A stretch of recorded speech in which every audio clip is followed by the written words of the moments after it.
Okay, hello, welcome everyone. Hi, I'm Joel Lemire. I'm the director of the graduate programs in architecture here at University of Miami School of Architecture. I'm here to welcome you to the second of the series of 4 spring salons. Now, the salons this year, they are all organized around a kind of common theme of basically research that is coming out of the University of Miami School of Architecture. And you know, in order to do that, obviously the definition of research there is pretty broad, and yet the series itself has a kind of slightly more narrow focus, which is on teams and labs, particularly that are, I would say, expansive in their definition of both research and expansive about what it means to be practicing architecture. So, for instance, last week we had Jermaine Barnes and Chill.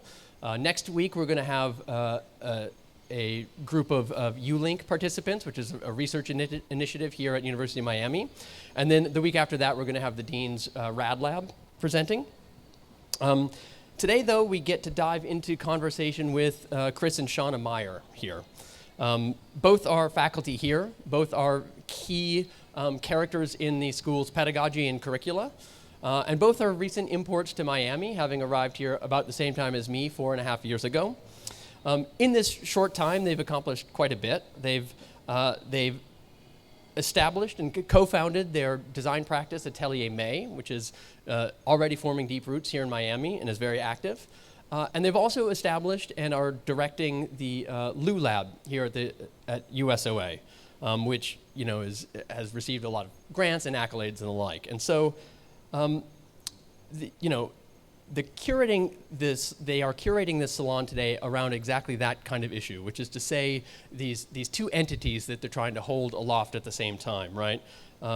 They are going to talk about the space between those two entities, in particular the opportunities and, let's say, constraints that those things afford, the kinds of projects they engender, et cetera. My understanding is that they're going to be talking for about 20 to 25 minutes just amongst themselves. And after that, we're going to open it up for questions and conversation. So I'd like everybody to be thinking about ways to interlocute with them after that so that there's a lively conversation. Just as a reminder, after that is all done, this event still goes on until about 8 o'clock. So we're going to kind of return to happy hour just as soon as they're done talking and as soon as we're done asking questions. So please do plan to stick around until 8 so that you can socialize, keep talking with them, hang out, have drinks again, et cetera, et cetera. All right, so at this point, I am going to hand it over to Chris and Shawna. Hopefully, you guys are also willing to give them a kind of a warm welcome. So, Shawna and Chris Meyer. All right, thank you, Joel. I just want to add, if anybody, hears their favorite song or feels the need to, cut loose, no judgment zone. So listen to us, listen to the music. It's all good here. So we've arranged this sort of short presentation in just a series of sort of 4 questions that, or themes and areas of investigation. So the first one I pose to Chris, and I say, what does an architectural research lab look like?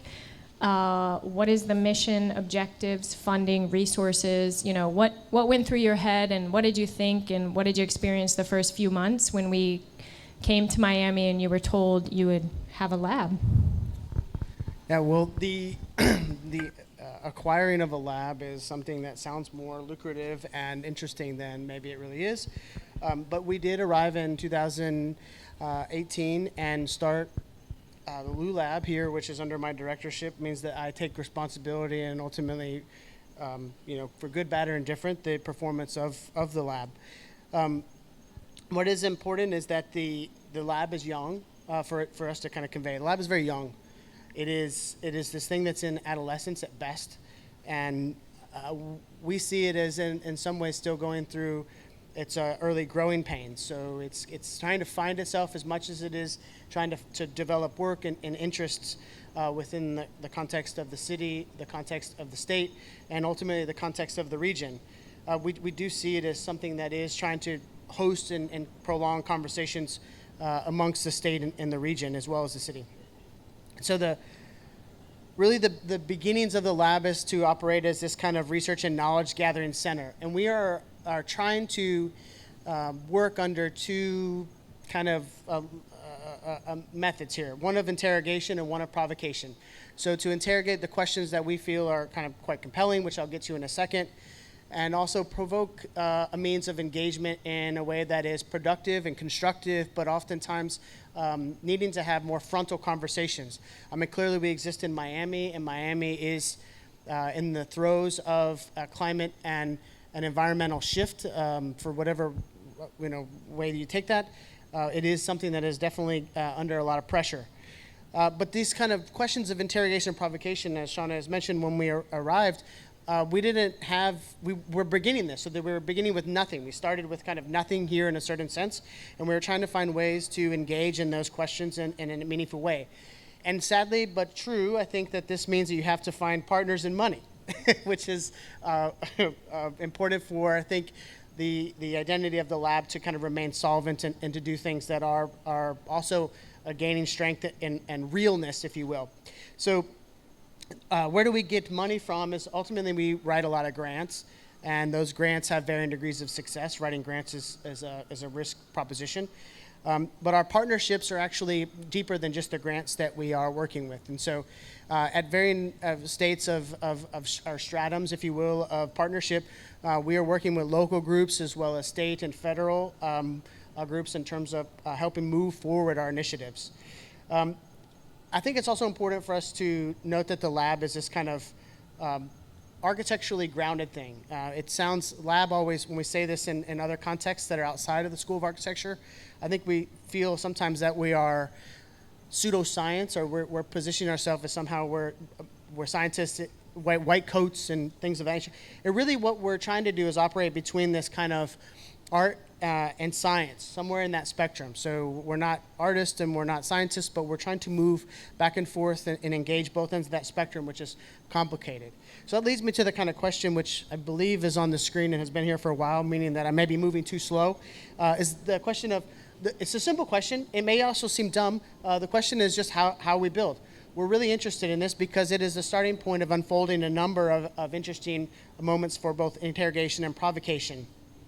And so from that kind of perspective, how we build has opened us up into another set of questions that engage the local conditions, the state, and the region.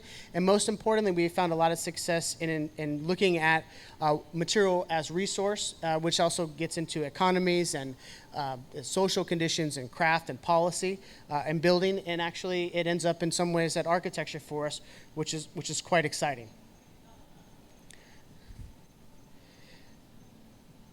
So the ecological relationships that have been guiding our work in terms of the interest here, which again, they vary in kind of strange ways. And I've had a conversation, I think during Jermaine's talk, somebody asked, well, what do we do? In which I guided them to hear, maybe they're here, maybe they're not.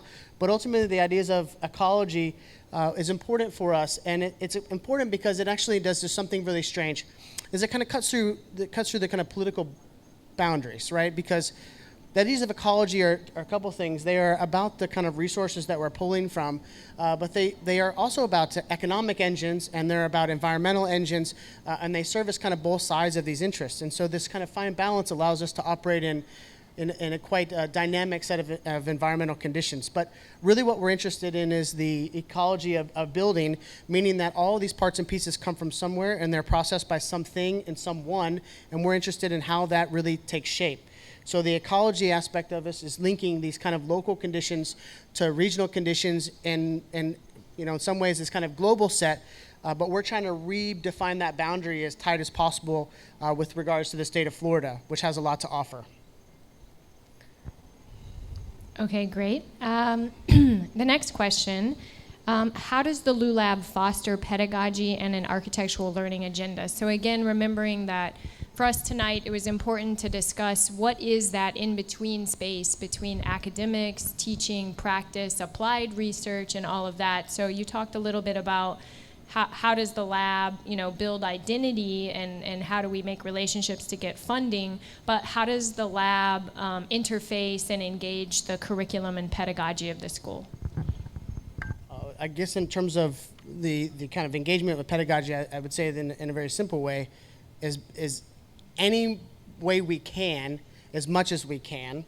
We try to get involved. And so, and the lab tries to offer outlets. And I think, to reference last week's talk, and Jermaine is here somewhere, maybe he's on the phone watching Twitter for NBA trades, I don't know. But ultimately, what Jermaine said is he wants to provide opportunities for people to engage in things that are far greater than just what the educational model can offer. And that's what the intention of the lab is really trying to do.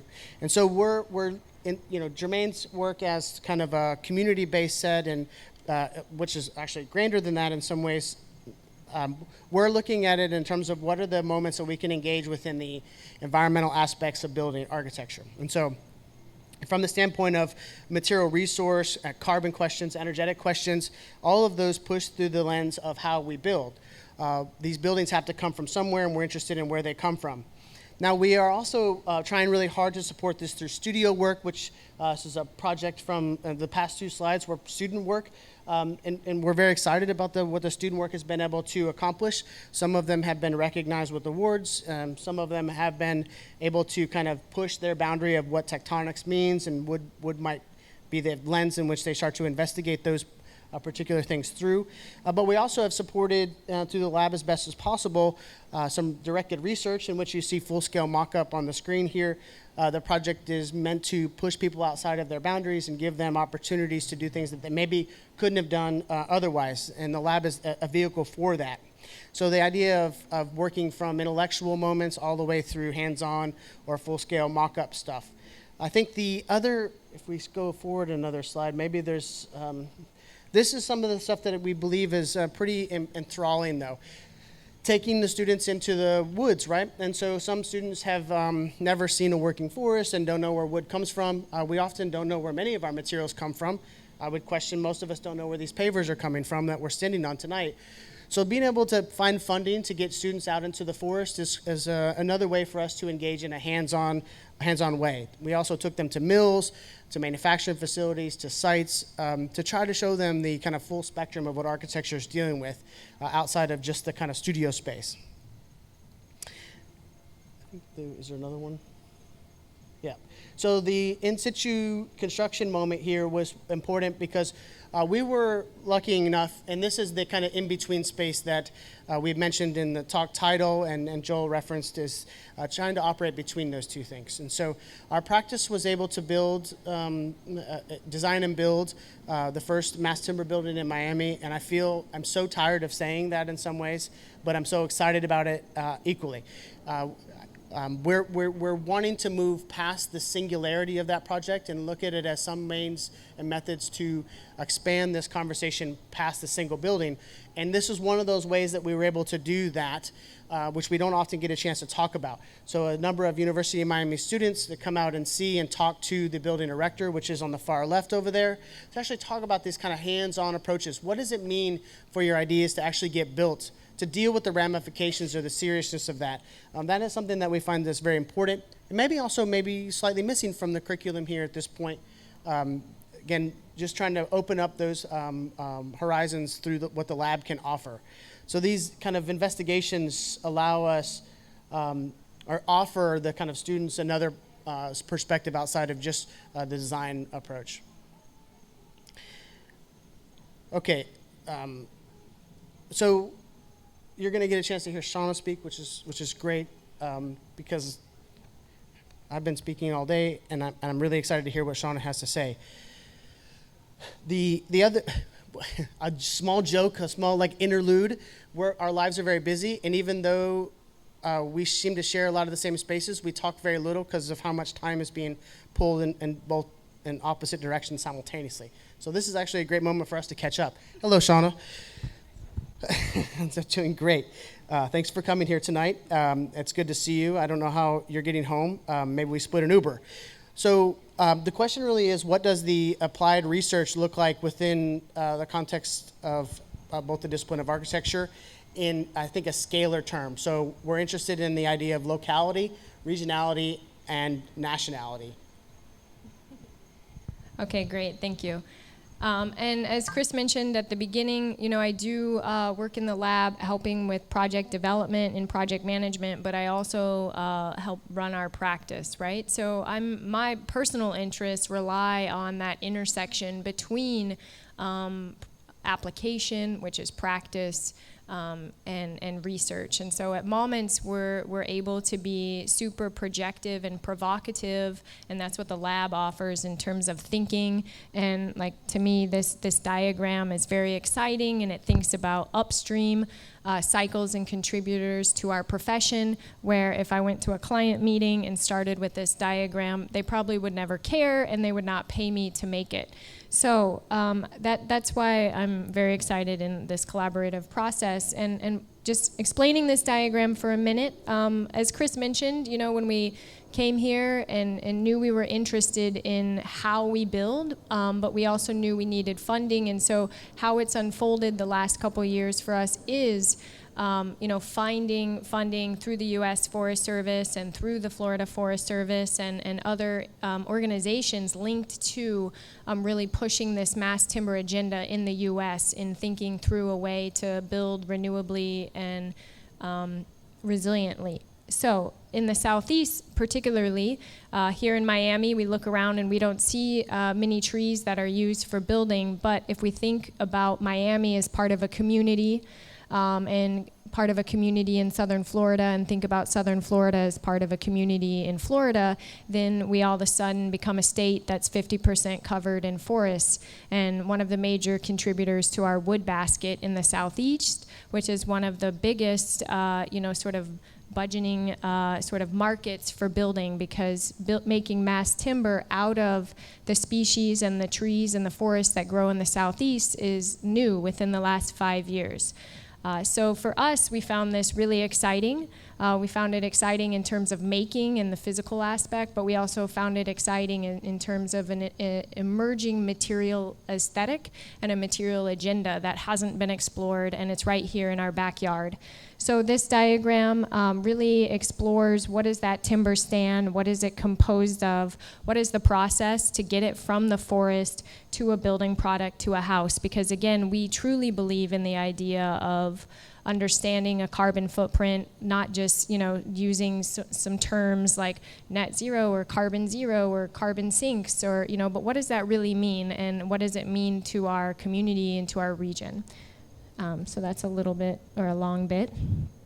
And then what I really want to talk about, I forgot the question you asked me, but this is just an example of a project that comes from the research in the Lou Lab, and where, again, we're thinking about the problems that are local in terms of post-disaster housing, affordable housing, mass production, customizing mass production, or mass customization, and some of the current solutions that FEMA or our federal programs offer, but how can we begin to push and pull on these existing streams? And so we can see here that these are prefabricated homes, typically made out of a lot of steel, aluminum, some of these off gas. I won't go into the stories, but in Hurricane Katrina, which we may all be familiar with, this was the solution in terms of helping those, and it turns out that, first of all, they're not healthy living environments, and second of all, where do they go when it's done? So I think I'm getting the look to move faster. So we started to say, okay, we're fascinated with trees, wood, mass timber. What does it mean when we start to look through this existing stream and cycle through a different lens? And what could that look like? And again, this is what Chris was talking about in terms of us being here in Miami. What do we do regionally? This is a map that shows the forest covers, shows relationships of what is in our backyard and how could we begin to apply these resources in a design, fabrication, and distribution process. Okay. So moving quickly through this, you guys are welcome to get in touch and we can share more, but this is just one of the projects called the Climate Refuge, where we've worked with several people in the lab to develop and get this sort of prototype ready. And we're in the process of trying to actually build a prototype. And yes, we're proposing it out of CLT, mass timber. And what we did was say, okay, can it be a post-disaster application, or can it also be an affordable housing application? So we put a lot of time and effort thinking into a small lot, what it means to mobilize in that small lot and in a post-disaster. And these are just some drawings. Again, everything would be prefabricated off-site as a kit and brought to the site, but then again, putting on the other hat and saying, what if this is affordable housing? How do we create a family within this typology that allows some flexibility, adaptability, and customization, but still the efficiency. I'll just note that here on the bottom, we're looking at the Florida Cracker House, as which is a historic way that we built here in Florida, understanding space as it first existed, and then how would it expand and evolve to meet that family's needs. And so this study really took heart to that. Sorry, some of these drawings must not like to load. So these are just a couple section perspectives actually done by Haley, who works for our practice, but also works in the lab some. She's done an amazing job. We put together a whole construction kit that said, here's all the tools you're going to need, here's all the components of assembly and fabrication. And when we did this project, we did sort of two drawing sets. One that was like a typical if we were going to build this house, and another one is like a kit of parts and a fabrication set, so we could hand it out, and also someone may be able to just put it together on site in terms of a set of instructions. These are some studies of how they could aggregate within the Miami urbanism. Okay. Okay, so our last chunk of discussion here, which is going to get us to the 20 to 25 minute, maybe 27 minute mark, depending, is actually kind of pushing into the future in a certain way. We have been and have staked a lot of claim in the need for developing what we've affectionately called here knowledge networks. And that is linking knowledge hubs across the state and region, linking industries, linking institutions, any group of people that are working in the kind of how we build question set. We are trying to kind of build up this cluster of knowledge set. So my conversation with Shawna here is to ask, can you explain a little bit more about how we're handling that knowledge network, how we're handling connectivity, interconnectivity, the sharing of resources, and the fostering of a embedment of building in this state? Yeah, I think, again, this goes back to how you were describing the lab search for identity, and what does it even mean for, a faculty member at the School of Architecture anywhere to have a lab, like what's its purpose and what's its mission. And because we are interested, or selfishly maybe I'm interested in that intersection between, practice and research and sort of that knowledge sharing, that means a lot of our projects, as Chris said, has taken on sort of this education focus and ambition. And so within the lab, a couple of the events that we've had are these symposiums that you're seeing here. And this one was actually held in, I think, 2021 or 20, when things were still remote. Thanks to COVID. So the one benefit that did come from that is that we had an international audience. I mean, we had people, on the Zooms from all around the world, and we had, national and international speakers, and we were able to do that within our budget because we weren't having to fly people here. But that was really the sort of the initiative, the first of what we see as a series of these discussions and conversations. And so again, you can see here the agenda. It's not for us about who's making a cool building and let's show some pictures of it, although we love that. But when we host these talks, you can see by the tracks the industry critical systems, making material tectonics, and then a retrospective and projective dialogue. So again, it's about this question and this questioning of how we build. And so even though we fully support and want to educate others about mass timber, we're still learning and we are still questioning. And we think that's very important.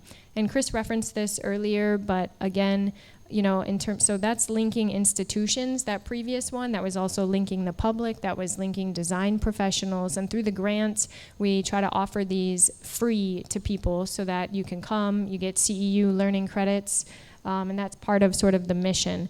And then the next thing in terms of linking community as well, Chris already talked about the in situ workshop, and we showed a picture of students there, but it was also open to design professionals. And we also had lectures in the morning, and then we were on site in the afternoon when the CLT was actually being erected. And so I think what's really important is between the sort of knowledge sharing partnership, because I just want to go on record here saying that zero money is transferred between Atelier May and LULAB, so everybody knows that. But there is knowledge sharing that happens, and within that knowledge and those relationships we build within industry, we have these opportunities to be able to say, hey, we worked and we're building this house. That's the first CLT structure in Miami. This is great for the students. Let's get them on site. Let's open it up to the community. Let's get it on site. Let's really make this about learning as much as possible. And so building on that idea, not only was it that 3-day workshop, but it was just the whole project is a proof of concept for what we're trying to teach and say is appropriate for South Florida, is appropriate for Florida, is appropriate for the Southeast. We can have maybe later someone will ask us about hot and humid climates. We could talk about that, but the house continues to serve as a proof of concept. We open it up to AIA Miami hard hat tours. Chris hosted some students from FIU, so as much as our family hates it for us, any random night we may just be walking people through the house. Sorry, I don't know why it's okay. So, a couple of the moments that, again, we think is here. This is Atelier May's work, not LULAB's work, but what we were able to do is test, systems, building envelopes, and I would say that sort of the practice and the LULAB share that question of how we build, and one informs the other. So in a way, we see this as a full-scale mock-up. We hope it lasts longer than that. If I can, yeah. So the kind of in-between space, which is the intentionality of this discussion. You're neither here nor there, which is complicated and problematic. And so the drawings that are on the screen, produced by Atelier May, and no funds are shared, again, on record. No funds shared. But what is important is that if it wasn't for the LULAB's ability to connect with industry, policymakers, APA, the AWC, all of these groups that were setting the stage for vetting the performative standards of mass timber, all of the stuff that happens in these layers were no longer going to be applicable for Atelier May. And so the important aspect here is that the physical artifact is actually a series of things that are built up between multiple different entities, and the LULAB is definitely kind of in that layered set, but it's in the influence of both policy and manufacturing and kind of the knowledge sharing between our local Miami-Dade County and the larger regulatory bodies in the country. Right. And I think it's fair to say, maybe trying to wrap it up, that in this project, LULAB played a role in that policy change. So what does it mean to be the first? What does it mean to innovate? And for us, that's a question that, as students or as faculty even, again, we can be projective, and we have to be, and we have to think outside of the box. But as practitioners, we have to make it happen, right? And so it was finding that balance of saying, we're gonna do this in Miami. What does it mean leads in policy to build with something that hasn't been done before in the city of Miami, in Miami-Dade County, where there's no NOAs, which is a notice of approval or acceptance for the state of Florida. That's something specific to these high velocity hurricane zones. So in that moment, the work is critically local, right? But in the same moment, we're looking at the region and we're looking at the nation. And so maybe just wrapping it up and saying, how does it go forward? You know, right now we're just embarking on, or did you have something else you wanted to say? We're just starting a grant where we're working with these manufacturers that make southern yellow pine mass timber, so we know it's going to be regionally grown, to get their products NOA certified, right? So again, as an institution and as someone who can be that armature and someone who has relationships with policy, how do we sort of bridge that gap through funding? We can have access through funding to make the testing happen, or if these manufacturers don't have a specific client pushing it, but we know that if it's already a product that's, you know, sort of Florida market ready, then it's going to be more accessible to the market. The important aspect about what Shawna just mentioned is that the LULAB has been lucky that to be in the right spot at the right time to go after grant work, go after partnerships that gives us the opportunity to make change at the policy level. And I've talked about this a little bit today in some of the coursework that I've been teaching, but we can make single changes at the building scale, and they always sound great, but within the greater context of the need for change or the kind of impacts that we have to make through building, they're actually so small that they don't count anymore. But when we go to the policy level, when we go to the kind of regulatory level, now we have the opportunity to make change at a mass scale, and that's where we might see our impact be the most powerful. And I think that's the importance or the significance of this kind of in-between zone that the lab is able to handle, to work on. It's not a place of building. It's not necessarily a place of design, even though it can handle that sometimes. That's not its role, though. Its role is to kind of be this in-between zone of non-bias, acting in a constructive manner, acting in a provocateur or an interrogator of why we have to keep asking these questions or why we have to find answers for them. It's able to operate in that zone, and I think very interesting in productive manner. Yeah. So thank you, guys. I hope that you guys have questions. If you don't, then I guess we did our job.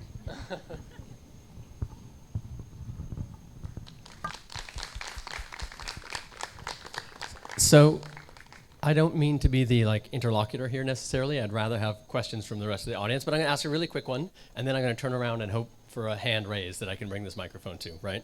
So I think that there's obviously, I like where you guys landed on these questions of policy, right? So you talked a little bit about the projective nature of both the practice maybe in the lab simultaneously.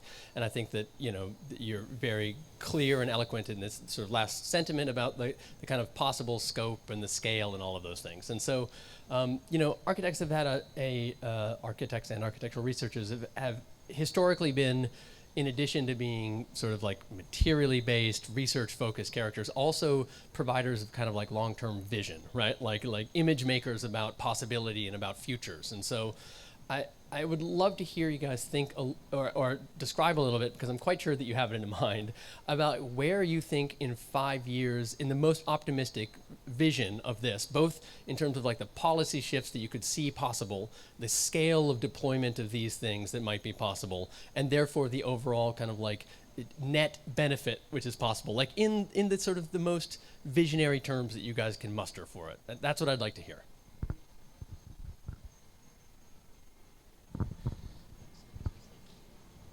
Oh, great. I'm going to try to do my best here to be... I'm going to do my best to be screechy, which I was there. I'm probably not the most optimistic individual, and I get that. But I'm going to try to do my best in this moment, because I think it is important. If you would have told me roughly 5 years ago I would be here tonight with that stuff able to be behind me, I would have said that would have been quite impressive, which is actually, interestingly enough, helps me position how much farther we have the ability to go and the excitement of trying to push it almost exponentially grander than that.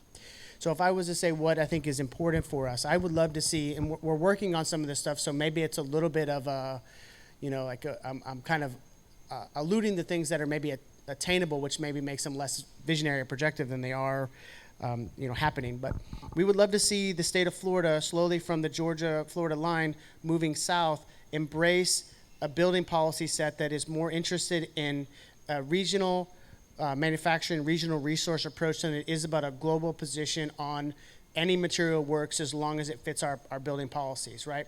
I want to see the kind of intentionality of environmental and energetic interest overcome that of the economic, short-term economic benefits of what we're seeing as our building stage. I mean, we're in the shadow of a crane that is building a building from a building that was torn down way before its time frame, right? So, and I'm not using that as a means to be, I guess a provocateur, but maybe I am. But when we think about the kind of long-term vision in 5 years, I think that it would be great that Miami, the School of Architecture at the University of Miami, also being known for having this moment of embracing something which seems to be counterintuitive, but one that is so projective that it is challenging the very bedrock in which Miami is constructed on. I think it's quite interesting to think of Miami as a city that's facing a lot of turmoil in the coming years with environmental pressures. I think this is a great moment to explore buildings that are taking different approaches to their long-term viability. Like, how long does the building actually have to last in Miami? And if it doesn't have to last an eternity in a Roman mentality, then maybe we can handle building policies and processes that are embracing material sets and building assemblies which are much more fluid and adaptable. And I think that if we could have that happen at this school and be the leader in suggesting such, I think it'd be quite stellar.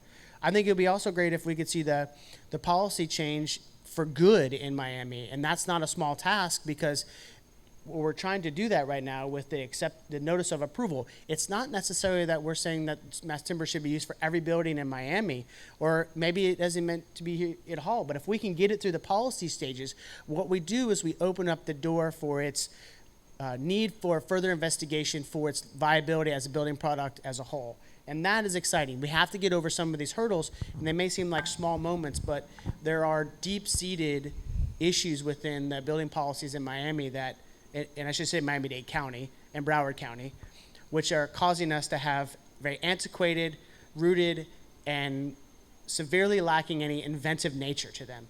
And I think this is one moment as a provocateur that we can push forward Miami in a way that's quite compelling. Yeah, I agree with all that, and I just want to add one thing that I think, mass timber and, building with wood is a tool to get to a larger question, right? So to get policy to acknowledge the other aspects of building, which are energy, which are material resources and carbon, right?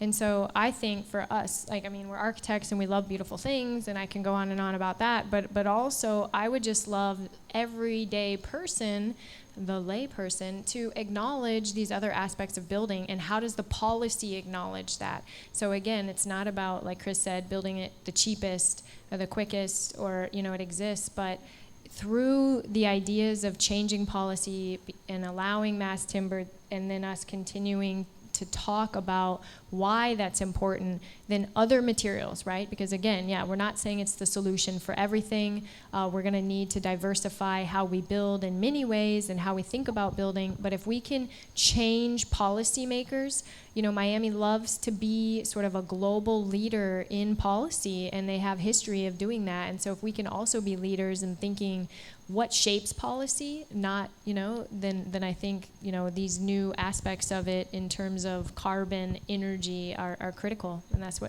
would be my goal. And I have never thought about this and we can find other questions, but I haven't thought about this until just now, or framed the small structure that we did as this kind of antagonist to Miami.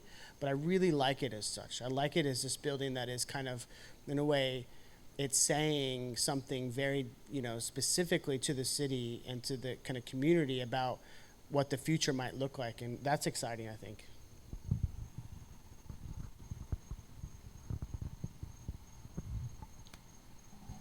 We have time for another question. Anyone want to step in here?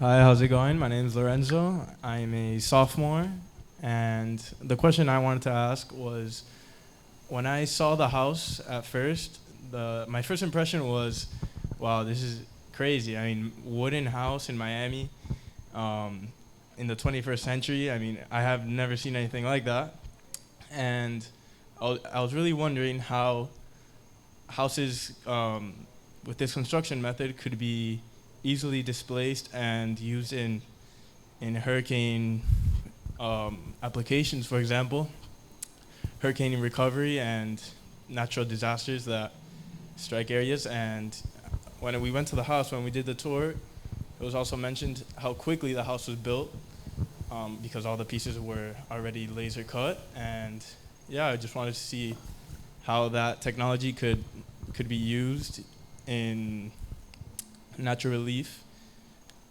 disaster relief, sorry, and yeah, how that one would play out.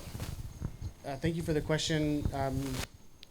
Shawna's going to the project now that we're working on, and this is one moment, one opportunity, one fleeting thing that we can suggest as a starting point, the kind of, again, the means to create a conversation. But I want to actually take one second and say that there was a building in Miami that was done in the late 1800s, which was a 5-story, like 800 feet long building on the Miami River, which was done all in wood. Rocco Cheo, who I don't know if he's here tonight, but he introduced that building to me. And yes, it had a short life, but it also was it was one of the biggest buildings of the time in wood in Miami. The Flagler Hotel, yeah. Yeah, so this building is quite compelling as a kind of a historical reference to the significance of wood in Miami. And I think contemporarily speaking, yeah, it is a house in the 21st century in Miami that is challenging a lot of that kind of rooted position in material sets and material choices. But we have to see something change, I guess. I mean, we see some evolution or kind of moment there. But when it comes to the refuge, the climate refuge structure that we're looking at, deployability and ease of construction is actually the intentionality here. And what we find to be the most powerful thing about it isn't necessarily its tactility interest in terms of wood as a material that calls to the body, that feels, nice and atmospheric. It's not that it is just about a quick deployability, but wood has long been a material that has found a comfort in workability, a flexibility. And so if the building can be reduced down to simplistic conditions, I think we have an opportunity for the community to be in control of their built context, not dependent on external labor sources or insurances or larger kind of economic models that kind of slow the processes down. But if we can say the building has the capacity to be both erected fast with regional and local materials, not be an overcommittal of economic resources from the family's perspective, also be built and maintained and managed by themselves, meaning they're not dependent on other sources of labor markets, then I think what we're doing is we're building a resilient community, not a resilient house. And the house is merely the vehicle for that. So its power and its potential, it lies within not the fact that we are digitally fabricating these parts and they show up ready to go. Not that they're just a kind of a sustainable use of material because it's a grown material. Not that we're utilizing regional materials and regional manufacturing, but it also builds the community's network. Not to kind of be really cliche about it, but it's knowledge networks where they can actually fix their own stuff. And that's actually something that's deeply ingrained in a lot of the cultures that exist in Miami already that are coming from the Caribbean, right? To be able to build your own stuff or maintain your own stuff or grow your own food.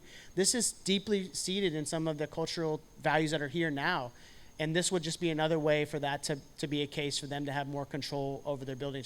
To think about it as almost open source in a way, to steal like Philippe Bloch's whole mentality. But I think this is an opportunity for that to be the case. The architecture, it can be shape-shifting, whatever, it doesn't matter. But to make it simplistic enough that anybody can engage is important. The architecture of the commons is going to be critical when we're thinking about mass deployment and building community resilience.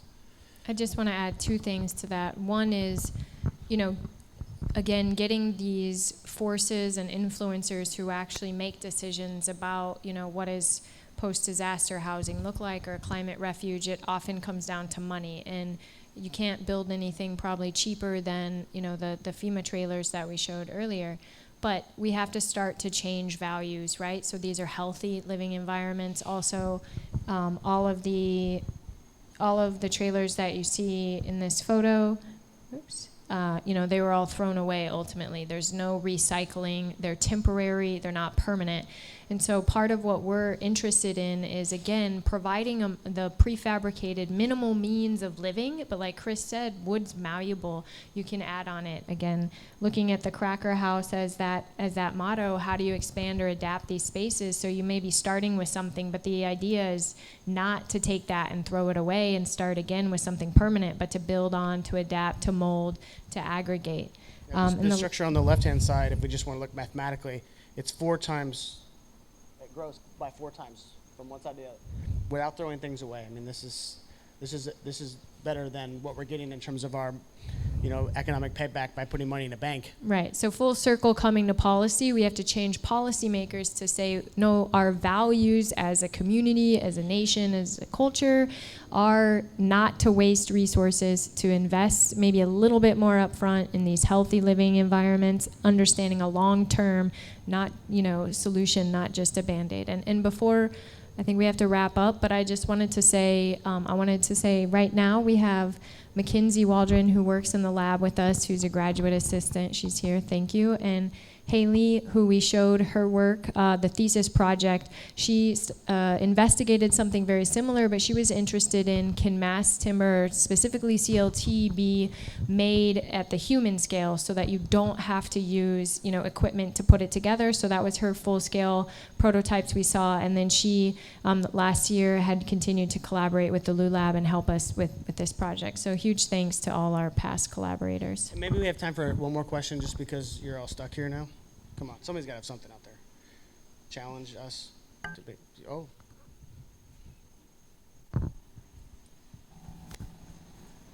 It sort of connects with the last question, and I guess it is that, like, we're used to seeing concrete buildings in Miami and not wood buildings. So my question is, how do you start to change the perspective of the actual people or the future clients and buyers, and not just of policymakers? The people are pretty simple in some ways, yeah? So if we can find ways for us to hit on something that is within their kind of core belief set, say, for instance, somebody might be very economically driven. Well, if we can find a way for mass timber to address economics, then we have a leg up, right? And that's part of the work we're doing with the climate refuge and other processes. Eliminating or making simple buildings does come with a cost reduction. If we engender that into a culture, then we see that grow. If you have a moral obligation to stand up for your environment and you place a value on that, well, we can also make a kind of interesting pitch on that. And it will ultimately cause you to start to think about things slightly differently. But if we never attempt to do any of that and we continue to let them kind of, this sounds a whole lot like the skateboard culture that came out, right? Where we're saying F all of this and we want to do what we want to do. But ultimately what that does is it challenges everything along the way. And that's what the little house, 1,800 square feet, said, why did you say no wood? And everybody that sees it, we've only had a couple people say we don't like the siding. But otherwise, it's almost endearing whenever they come in. There's a lot of kind of once you see it, you start to change. The thought of change is more difficult than the realization that change is good. And so again, tugging at the internal core DNA of what people want is able to be done as long as you start to frame the question with intentionality. Are you interested in environment? Are you interested in money? Are you interested in craft? You want some building that has some emotional or ephemeral, then yeah, it's there. Believe it or not, just to kind of close the kind of loop on this, there's a lot of wood around you that you never see. Like these buildings have wood roofs in them, right? There's wood everywhere. We just don't recognize it. Things that are endearing to us, like the design build pavilion, it's not because the concrete is smooth, it's actually because we see wood louvers and it kind of calls in some ways. That building that's right behind me, the Billy Goat, it doesn't seem the same way if it's made of concrete. So I think that there's something that is just, we just have to bring it out and embrace it. I don't want to cut off the conversation, but I do want to reopen the bar for people to have wine. So let's call it there. First of all, I'd like to very much thank Chris and Shawna for this incredible presentation and conversation. Obviously, I want to thank everybody who's shown up as well, and particularly Maddie for her help in organizing all of these things. Just a couple things, a reminder that, we're sticking around till 8 o'clock, so hopefully you can continue these conversations with them more directly. And next week, there is yet another one of these, which is about the U-Link teams that has, the Vice Provost of Research here at University of Miami is going to be moderating with several panel members here. So please join us next week as well. That's it. Thank you.